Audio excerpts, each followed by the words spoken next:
État, les perles du jour. Alors juste avant les perles, je rappelle que demain, mercredi 18 mars à 18h30 sur Sud Radio, vivez le débat du second tour des municipales à Toulouse avec Christine Bouillot, notre collaboratrice, qui sera depuis la Dépêche, en partenariat avec la Dépêche du Midi, face à face très attendu entre le maire sortant, Jean-Luc Moudinque, face à François Piquemal, candidat à la liste Union LFI Parti Socialiste. Ils vont parler de sécurité, de transport, de logement, d'avenir de la métropole, de vision pour Toulouse et un débat décisif pour les Toulousains.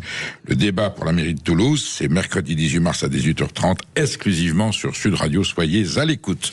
Donc, mon cher Albin, qu'est-ce que nous avons comme perle aujourd'hui? Je pense qu'on va parler d'un préfet qui annonce porter plainte, le préfet de l'Oise. Bien sûr. Ce Caillou qui annonce porter plainte contre un journal local en pleine campagne municipale. C'est insolite comme situation. Oui, ce préfet, donc Jean-Marie Caillot, il est accusé par le journal L'Oise Hebdo d'avoir favorisé en fait des candidats macronistes. Tout part d'un article publié dans ce journal qui accuse le préfet d'avoir influencé la campagne municipale dans plusieurs villes, notamment à Senlis et Compiègne. La préfecture, elle dément catégoriquement. Elle affirme avoir simplement rappelé la loi avant la période de réserve sans jamais citer de candidats ni de communes et insiste, ces services agissent dans le strict respect de la neutralité de l'État. Mais le journal maintient encore ces accusations. Il estime que ce signalement que la préfecture avait fait concernant certains candidats visait en réalité un candidat précis et aurait pu, selon lui, favoriser une candidate jugée proche de la majorité présidentielle. L'Oise Hebdo va même plus loin en évoquant la venue de responsables politiques comme Gérald Darmanin pour appuyer ses soupçons.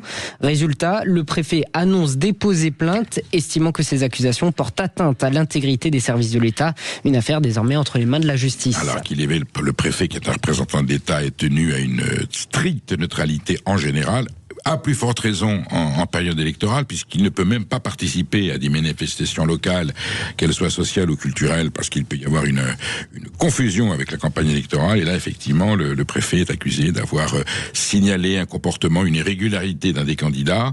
Évidemment, si on signale... Alors, il n'a pas cité le nom, mais on voyait bien à qui ça s'est destiné, et c'était destiné, et donc, nos confrères de l'Oise Hebdo ont considéré qu'il y avait influence. C'est des choses qui arrivent. Alors bon, on verra bien comment ça se finira, mais c'est sûr que cette campagne électorale est riche en tensions et en petites anecdotes de ce genre. Alors c'est une histoire folle, une gendarme soupçonnée d'avoir escroqué un retraité péricot pour près d'1 million d'euros. Oui, c'est l'histoire d'une gendarmette, ça se passe dans le département de la Charente, qui arrivait en Porsche à la gendarmerie. Ça a commencé à intriguer un petit peu ses collègues. En plus, elle avait dans son casier un coffre-fort dans lequel on a retrouvé quelques lingots d'or, et on s'est rendu compte que cette gendarmette, cette gendarme sous-officière de gendarmerie, puis ensuite qui sera d'ailleurs officier de police judiciaire, elle rencontre un jour un vieux monsieur à qui elle aide, qui avait porté plainte pour un accident de voiture. Et donc, un lien d'amitié s'est créé entre les deux. Ce monsieur a fait confiance, évidemment, quand on a une sous-officière de gendarmerie dans sa relation, on se méfie pas. Et il s'est rendu compte que tout d'un coup, il y avait des objets d'art, des objets de valeur, de l'argent même, qui avaient disparu. Il l'a même aidé financièrement. Il a vendu des actions pour pouvoir l'aider. Et puis, cette sous-officière de gendarmerie a commencé à mener grand train de vie. Elle en a fait profiter ses proches, sa famille, ses amis. On a vu qu'il y avait un comportement et un train de vie qui était anormal. Et puis quand il y a eu enquête de l'inspection générale des services de la gendarmerie, on s'est rendu compte qu'il y avait carrément des détournements. Elle abusait de la confiance. C'était 2 personnes âgées, mais notamment un de 90 ans qui est décédé depuis. Elle s'est servie copieusement avec des louis d'or. Hallucinante histoire, évidemment. Elle a été incarcérée. Maintenant, elle est mise en examen. Il va y avoir un procès. C'est étonnant parce que la gendarmerie est un corps qu'il y ait, les fameux films, les ripoux, dans toute administration, ça existe, ce sont des êtres humains. Il y en a peut-être plus fréquemment dans la police. Et encore, je dis ça avec l'immense respect que je porte à nos forces de police. Mais là, la gendarmerie, c'est des militaires, c'est plus inhabituel. Donc voilà, fait divers qui défraye la chronique, on le suivra. Étonnant. Alors, c'est-à-dire que si vous avez des liens à un moment donné avec des personnes de l'administration, restez quand même toujours sur vos gardes. 99 fois sur 10, ça va très bien se passer. 99 fois sur 100, pas sur 10. Et puis il y a toujours l'exception qui confirme la règle, et c'est dommage pour l'image dans la gendarmerie. Mais je pense que la justice mettra les choses dans l'ordre et que l'honneur de la République sera sauvé. Voilà. Alors, un système censé simplifier les démarches qui se transforme en véritable faille pour l'État. Exactement, Perico. C'est dans un rapport très sévère que la Cour des comptes dénonce l'échec de la privatisation du système d'immatriculation des véhicules mis en place en 2017. En ouvrant l'accès aux fichiers des immatriculations à des acteurs privés, l'État pensait simplifier en fait les démarches, sauf que des milliers de personnes, parfois sans aucun lien avec l'automobile, ont obtenu des habilitations pour y accéder. Résultat, certains ont profité pour frauder notamment massivement des voitures de luxe déclarées comme véhicules pour personnes handicapées pour éviter les taxes par exemple, ou encore des voitures volées réimmatriculées discrètement. Un cas frappe particulièrement. Un seul professionnel aurait réalisé près de 265 000 opérations frauduleuses en 3 ans via des garages fictifs. Mais le problème ne s'arrête pas aux finances publiques. Selon la Cour des comptes, ces dérives posent aussi un vrai risque pour la sécurité. Voitures dangereuses sur les routes, anonymat facilitant les infractions et même pire, ces véhicules devenus intraçables auraient été utilisés dans des affaires de délinquance, voire même de crimes organisés. Écoutez, c'est curieux parce que M. Darmanin était ministre de l'Intérieur à l'époque.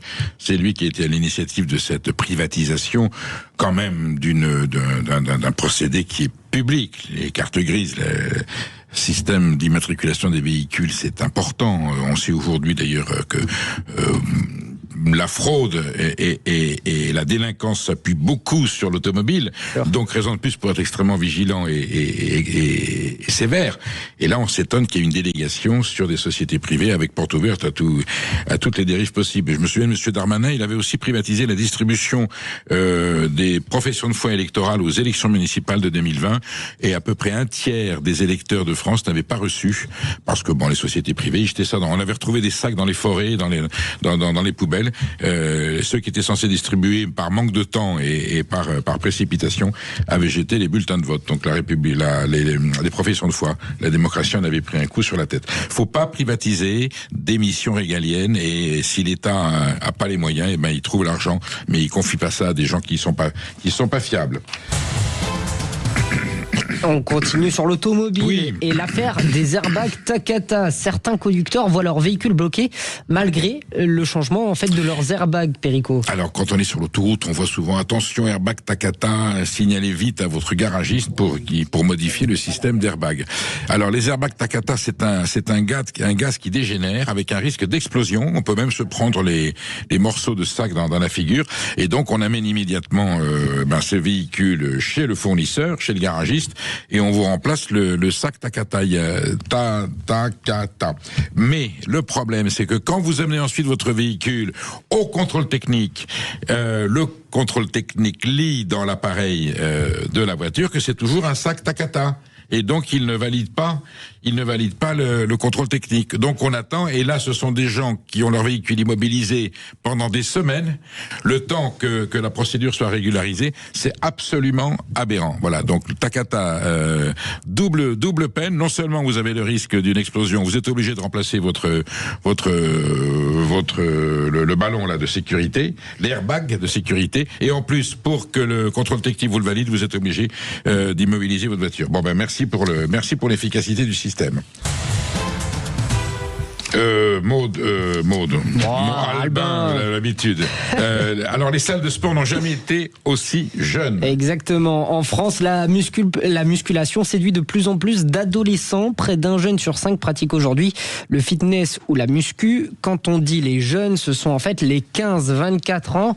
C'est soit 2 fois plus que la moyenne nationale. Et surtout, ils commencent même de plus en plus jeunes si on compte les 13 ou 14 ans. Problème, avant 16 ans, beaucoup n'ont normalement pas accès à ces salles de sport. Alors ils s'entraînent chez eux en suivant des vidéos sur YouTube, TikTok, devenus leur véritable coach. Les influenceurs jouent un rôle clé comme Thibaut InShape, très suivi par les jeunes. Mais cet engouement inquiète aussi les professionnels. Manque d'encadrement, recherche de résultats rapides, pression des réseaux sociaux. Car derrière cette mode, il y a aussi des risques, blessures, mais aussi complexes liés à des standards physiques souvent irréalistes. Eh bien, écoutez, c'est le narcissisme absolu. Exactement. C'est-à-dire qu'on cultive son corps, on se rend beau, on se regarde dans la glace, Ensuite, la nutrition est un petit peu aussi contestable parce qu'on prend des produits faits pour garder la forme et c'est pas du tout un sport collectif pour s'épanouir. C'est paradoxal parce qu'on dit que le sport c'est bon pour la santé, oui. Mais on va beaucoup dans ces salles de sport qui ont un certain budget, hein, on compte 35 € par mois tout notamment pour aller dans ces salles. C'est une approche déviante et perverse du sport. D'ailleurs, Winston Churchill, quand on lui demandait les secrets de sa longévité à 90 ans, il fumait encore des cigares en buvant du champagne et du whisky et il répondait no sport. Et ben voilà. Dans un instant, on va se demander quelle légitimité pour les maires qui sont élus faute de liste adverse. On va en parler avec Christophe Eoche Duval, haut fonctionnaire et essayiste, et vous pouvez toujours